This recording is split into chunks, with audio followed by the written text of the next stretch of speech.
When you think about Bioshock Infinite's characters, in Bioshock 1, I think the biggest character in the world was actually the world of Rapture. And I think with Infinite, we're continuing that tradition as well, that there's a lot of narrative told in the world, and very much probably on the same scale as there was with Bioshock 1. But we also saw an opportunity to bring the dynamic element of storytelling to the characters. And our challenge is, of course, is that we don't have a very presentational medium. I mean, you think about storytelling in a lot of games, you're thinking about going to a cutscene or being locked into place, and that's not something we really like to do. And so we created this character and named two characters, Booker and Elizabeth. One who's a character you inhabit, and the other one is a character that the AI inhabits. Back there at the shop, what you asked me to do. Let's not discuss it. No, what did that thing do to you? If he were to take me back, that's death, Mr. DeWitt. Or something so like it, I cannot tell the difference. Booker is, I think you're going to see him be multi-dimensional throughout the game.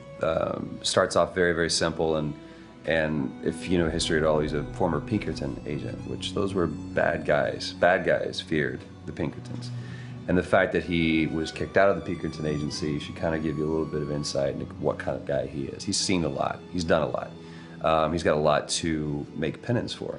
And when he's presented this opportunity, which at first is just a job to him, of getting Elizabeth out of her gilded cage and taking her from point A to point B, that's where I think his journey starts, not just in a literal sense, but more of a metaphorical sense as well. Looks as if some desperate fella called this place home. What does that make us? Liz is interesting because she is really coming of age in this story, and she's figuring out what kind of woman she wants to be, kind of getting out of that little girl thing, which has been, even though she's a little bit older, I think being held captive, I mean, I would assume her whole life, or however long Ken decides, she's been held captive by Songbird. That's kind of halted her growth in terms of defining her independence. So she's figuring that out, and she's very sweet, very compassionate, and also very headstrong, which I like that about her. He's in pain. Not for long.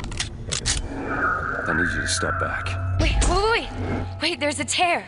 See, right here. Elizabeth, it's just an animal. I can control it this time. It is too powerful. You won't be able to stop it. I wasn't asking for permission. In terms of what I look for in a voice actor, I look for somebody who can inhabit the role.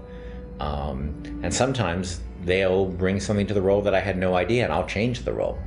With both of them, I think I saw people who sort of inhabited the basics of what I saw in the character, but they're also very good at taking direction. They're very good at responding to feedback, and that's what I mean more. That it's less direction and more feedback, because a lot of times I don't even know what I want, and I'm just sort of saying, let's try in this area, and they're very open to that, and they're really generous in the process, and that's been incredibly helpful.